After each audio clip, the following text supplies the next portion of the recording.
उपयोगी है, उसकी जीवन में बड़ी जरूरत है, लेकिन रुक जाने की समझ होनी चाहिए। कहां रुक जाएं? धन आवश्यक है, लेकिन धन को भी इकट्ठा करते रहना पागलपन है। मकान जरूरी है, लेकिन जीवन भर मकान बनाते रहना और मकान में रहने की सुविधा ही न मिल पाए, समय ही न मिल पाए और जीवन गंवा देना पागलपन है। कपड़े चाहिए, लेकिन एक आदमी कपड़े ही इकट्ठा करता है, कपड़ों में ही खो जाए।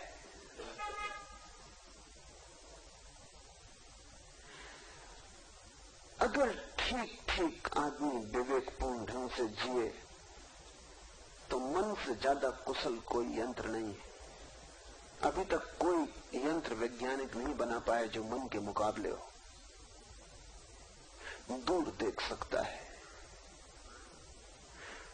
पास देख सकता है, परिस्थिति के गणित को पूरा समझ सकता है, सुरक्षा के उपाय खोज सकता है, जीवन को बचाने की 1000 विधियां बना सकता है। सब आवश्यक है, लेकिन यही जीवन नहीं है। द्वार पर आप एक द्वारपाल को खड़ा कर देते हैं, जरूरी है, लेकिन आप खुद ही द्वारपाल की तरह वहां खड़े रहें तो आप पागल। फिर किसकी रक्षा कर रहे हैं? लोग अक्सर जीवन की व्यवस्था जुटाने में ही जीवन को गंवा देते, जीने का तो मौका ही नहीं आ पाता। तुम रोज टालते जाते हो कि जिएंगे कल, इंतजाम पहले कर ले, इंतजाम कभी पूरा नहीं होगा, जियोगे कैसे? ध्यान रहे, जिसे जीना है उसे अधूरे इंतजाम में जीने की कला खोजनी पड़ती। इंतजाम तो कभी पूरा नहीं होगा, क्योंकि मन बताया जाएगा ये त्रुटि है, ये त्रुटि है, ये और कर लो, ये और कर लो। मन सूचना दिए चला जाएगा कि अभी रहने का वक्त नहीं आया, जब तक ताजमहल न बन जाए तब तक रहोगे कैसे?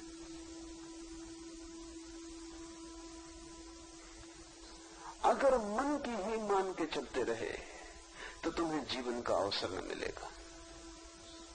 जीवन छोटा है, मन की कामनाओं का कोई अंत नहीं, आवश्यकताएं सीमित है, वे सबकी पूरी हो सकती है। अब यहां एक बड़ी मजेदार घटना घटती, या तो आदमी आवश्यकताओं को वासना बना लेता है, तब उनका कोई अंत नहीं, और जब इससे परेशान हो जाता है तो आवश्यकताओं को भी काटने में लग जाता है, उसका भी कोई अंत नहीं। 2 तरह के लोग हैं दुनिया में, 2 तरह के पागलों से बनी है ये पृथ्वी। एक पागल है जिन्होंने आवश्यकताओं में ही सब कुछ गंवा दिया है, फिर जब ये पागल थोड़े परेशान हो जाते हैं अपनी इस दौड़ से, तो दूसरा पागल पैदा होता है, वो इन्हीं का शीर्षासन करता हुआ रूप, वो आवश्यकताएं काटने में लग जाता है। वो बराबर भोजन न करेगा, उपवास करेगा। या तो तुम भोजन ही भोजन करोगे और या तुम उपवास करोगे, क्या बीच में तुम्हारे रुकने का कोई भी उपाय नहीं? क्या संतुलन असंभव है? मुल्ला नसरुद्दीन बीमार था, खांसी, अस्थमा, गया डॉक्टर के पास, तो डॉक्टर ने कहा इसमें बीमारी कुछ नहीं, तुम्हारे कपड़ों से, मुंह से धूम्रपान, सिगरेट की बात आती, कितनी सिगरेट पीते हो? उसने कहा ज्यादा नहीं, यही कोई 10-12।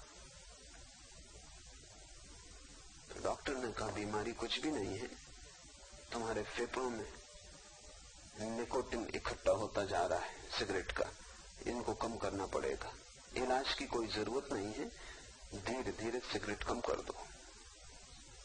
तो ऐसा करो कि भोजन के बाद 1 पी लिया करे, फिर बाद में 1 महीने बाद मुझे बताना, फिर धीरे धीरे सोचेंगे।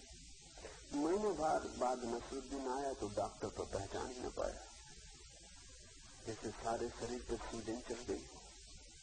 वो भी थोड़ा घबराया। उसने कहा क्या सिगरेट कम करने से ऐसी अवस्था हो गई? और तुम पहचान में नहीं आते? नसरुद्दीन का हुआ तो सिगरेट की वजह से ही सब उपद्रव है। पूछा डॉक्टर ने क्या तुमने मैंने जैसा कहा था वैसा अनुसरण किया? उसने कहा वो अनुसरण में तो फंसा हूं, अब दिन में 10-12 बार भोजन करना पड़ता है।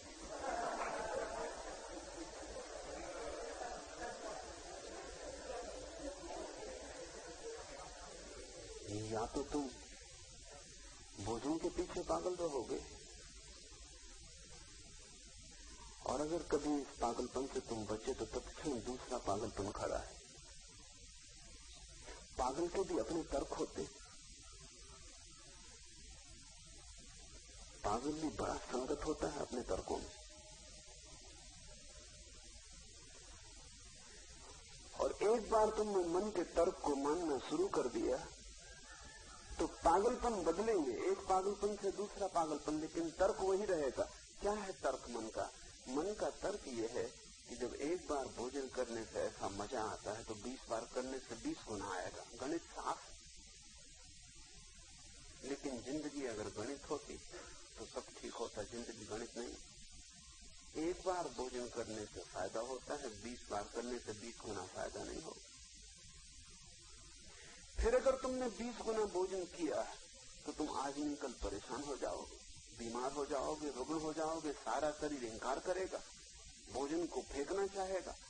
जब तुम ऊब जाओगे तब तुम कहोगे कि भोजन से इतनी दिक्कत होती, उपवास ठीक, भोजन बंद ही कर दो। अब भी गणित साफ है कि जब भोजन से इतना नुकसान हो रहा है, परेशानी हो रही, तो भोजन ही मूल जड़ है दुख की। इसलिए सारी दुनिया में उपवास के पंथ, बंद करो भोजन। अब तुम दूसरी अति पर जा रहे हो, वहां भी दुख पाओगे। मध्य में रुक जाना मन से मुक्त होने की प्रक्रिया है। मन जीता है अतियों में, एक्सट्रीम में। घड़ी के पेंडुलम की भांति है, एक कोने से दूसरे पर जाता है, बीच में नहीं रुकता।